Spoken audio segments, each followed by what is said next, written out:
Hey guys, so in the last video we left off where we had finished drawing the CDX 22, which is the 22 fret Flying V Jackson Guitar X Series.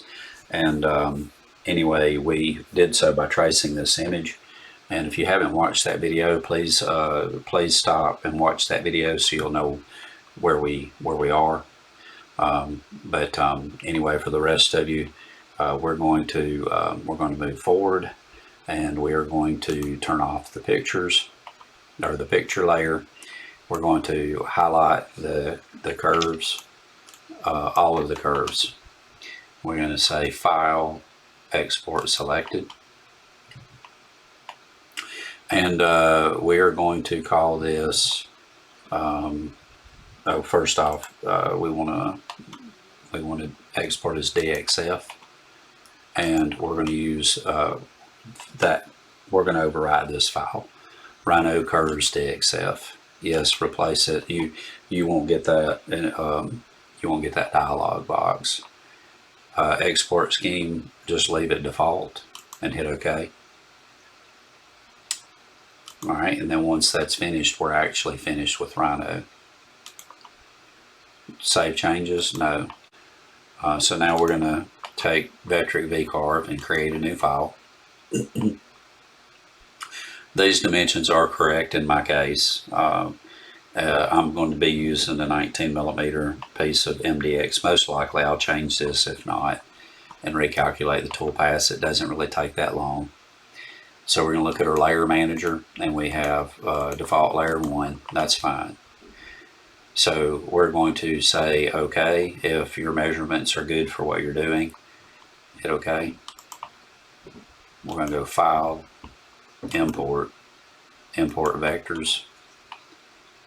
And then now we're going to import the CDX22 curves that we exported. We're going to import that.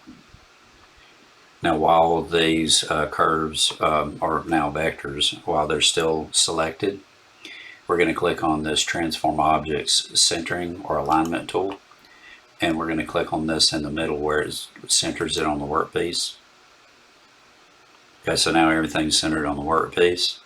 Now we can leave this as is for this situation, where we can use where we can carve one template that we can double-side tape to the back of the instrument. What we'll do is we will take these curves that are already selected, and we have this layer 0. First off, let's take this layer and let's rename this, and let's call this right side up vectors. Okay. And then this layer, let's rename it upside down vectors. And then let's just delete this layer 1. We won't need it. And then for this upside down layer, let's change this to color blue. Okay. All right. So now we have the right side up layer is selected. With the right side up layer, this would be if we wanted to carve a solid piece that really doesn't need this segment cut out of it. So we'll just delete that. All right, so now if we want to generate a toolpath for this and make a template that will be somehow fastened to the back, we just simply go to our toolpaths window, and I'm going to hit this pin so it'll stay pinned and stop disappearing. We'll select the vectors or vector, and then hit Profile, Toolpath. If you don't have a tool selected, you hit Select and choose your tool, or this is the tool I need. The cut depth is going to be 18.9 millimeters, but you can change this if you want. I like to leave 1/10 of a millimeter to protect my my waste board. we're going to machine on the outside, and then we want to add tabs. I want the tabs to be 5 millimeters wide and 2.5 millimeters thick, and those tabs will keep the piece we're carving from moving once it starts, once all the material's starting to be removed. You'd be surprised that sometimes when you try to leave a 1/10 of a millimeter, it doesn't, it's depending on how you touch off, it still may not leave a 1/10 of a millimeter, or it still can tear. So I'm going to hit edit tabs.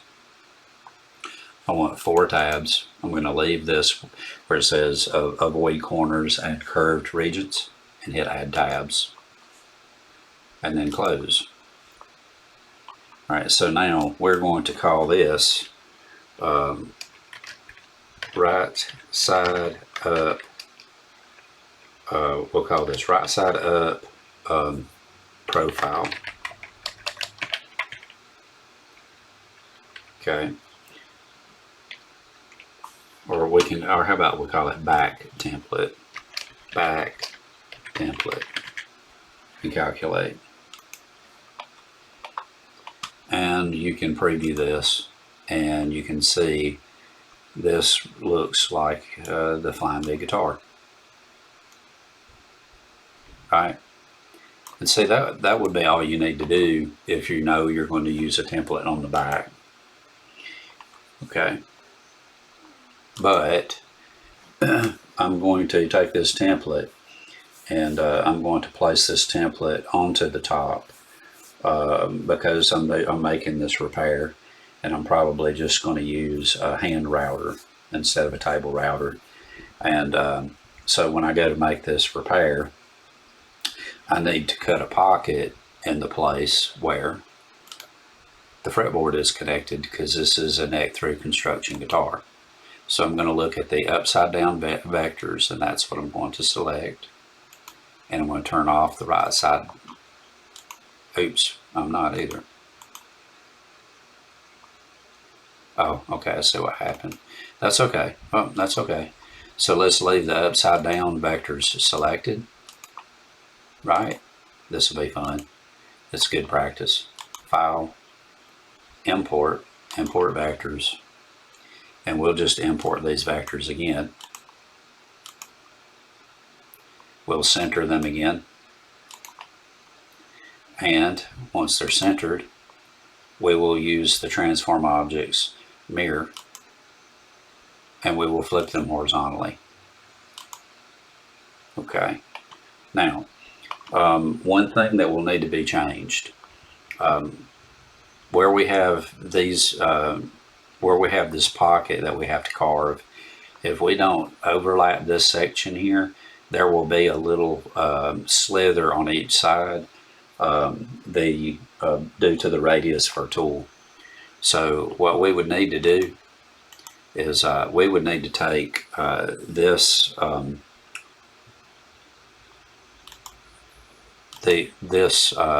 set of vectors, and we need to extend this pocket so that it protrudes, the bit will protrude out of here when it's carving, and we need, we'll just go the full diameter of the bit. So we'll draw a line, and we'll go here, and we'll select there, and oh, well, first let's do this. So these vectors we just selected, or we just imported, they did just like before. So we need to take these and move these to the upside down vectors layer. All right, so now we can go to the curved layer, and we can delete this layer, and we will also delete this layer. So now we will select the upside down layer, is selected, and now we can make our modification. Sorry about that. So we click on the draw line, and we select the start point, which is that corner, and we're going to say we have Y, next point X, next point Y angle, and then we have change in which is delta X, delta Y, change in X or change in Y. and we're going to change in Y 6.35 millimeters. Okay, and then we're going to do this again, and same thing, we're going to say delta Y 6.35 millimeters. All right, so now we have these two vectors,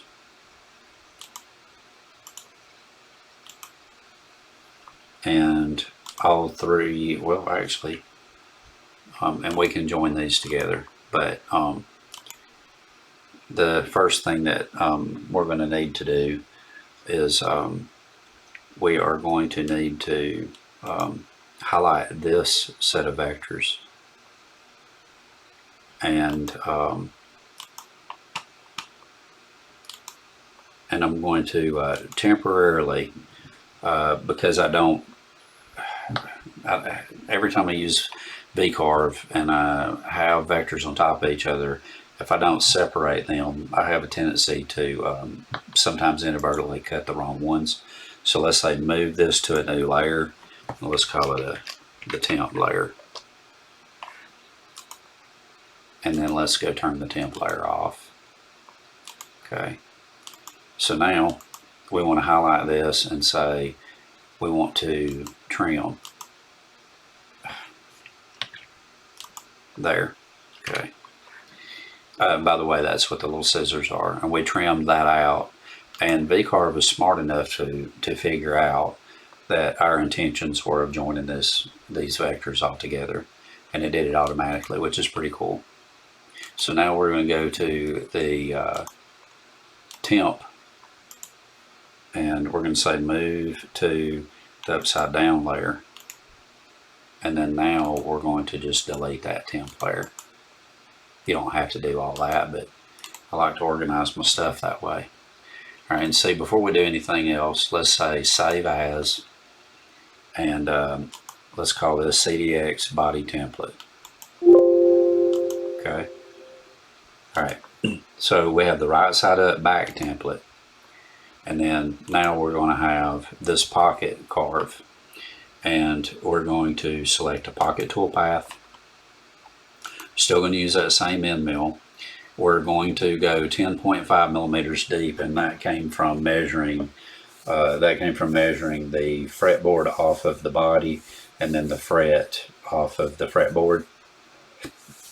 So 10.5 millimeters, and we are going to ramp our plunge moves, and this is going to be upside down. Actually, we don't have to call this upside down. We can just call this front template FB pocket. Okay. Oops. And calculate. And if we reset preview and carve that, we will see a pocket carved. That should be deep enough to fit nicely over the fretboard.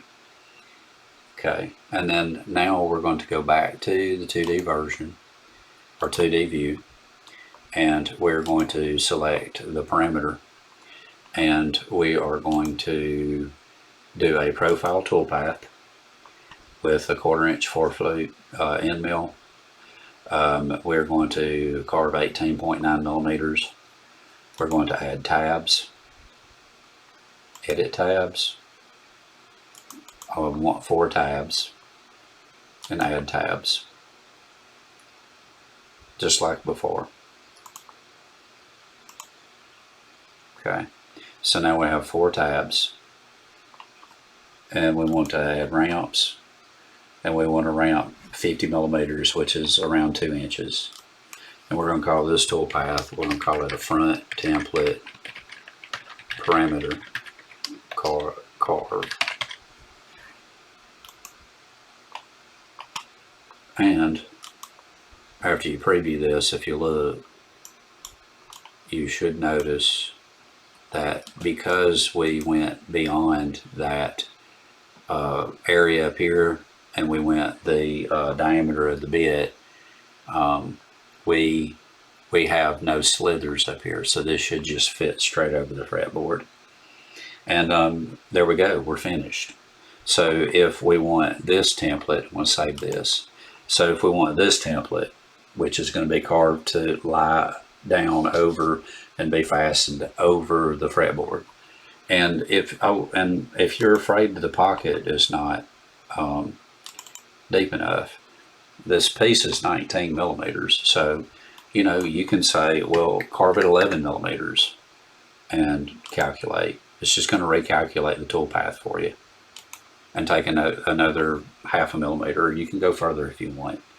Now I want this template, so I'm going to say front template, and I'm going to select both of these so that both of them appear.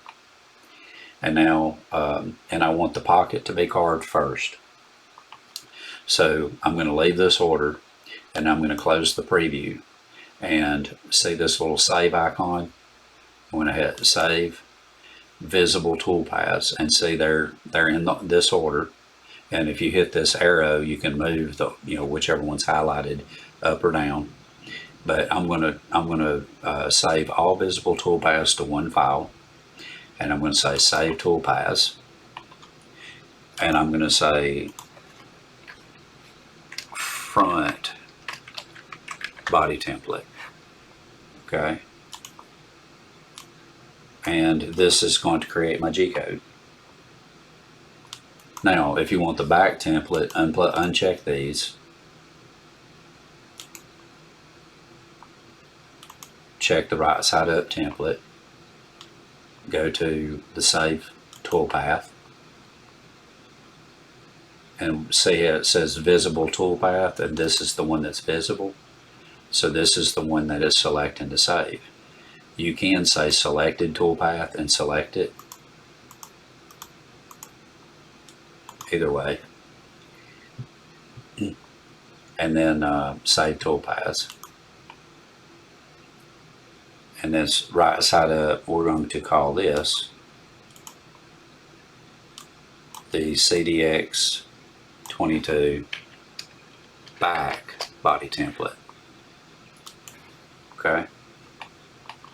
And we're done. We have G-code for either one of these that we want to carve. Don't worry about the rest of this. This is all just previews. Just letting you see the way the toolpath is carved. But anyway, I hope this helped somebody out. If it did, drop a comment. Let me know what you're doing. Tell me about some projects you're taking on, especially if there's some projects you're doing that Scott or myself can help you with. In the meantime, just to give a heads up, there will be some updates for the other restoration projects. In fact, I got a new one, but I'm at a point now where I'm really awaiting the shop, because I don't need to be moving and tearing stuff down and all that stuff to paint, and I'm at the point of painting now. So anyway, I am going to do this repair probably in between, and probably wait and paint it when we get into the new shop. I do have a case for it. I'm going to modify the case after I make this template, because the case is for a different beak. But anyway, like and subscribe and ring the bell so you'll get notifications, and share my videos, share my page or my channel, and help me get some traffic. We're going to be up and producing here shortly, and we need to get the word out. So thanks again, and until next time, peace and God bless.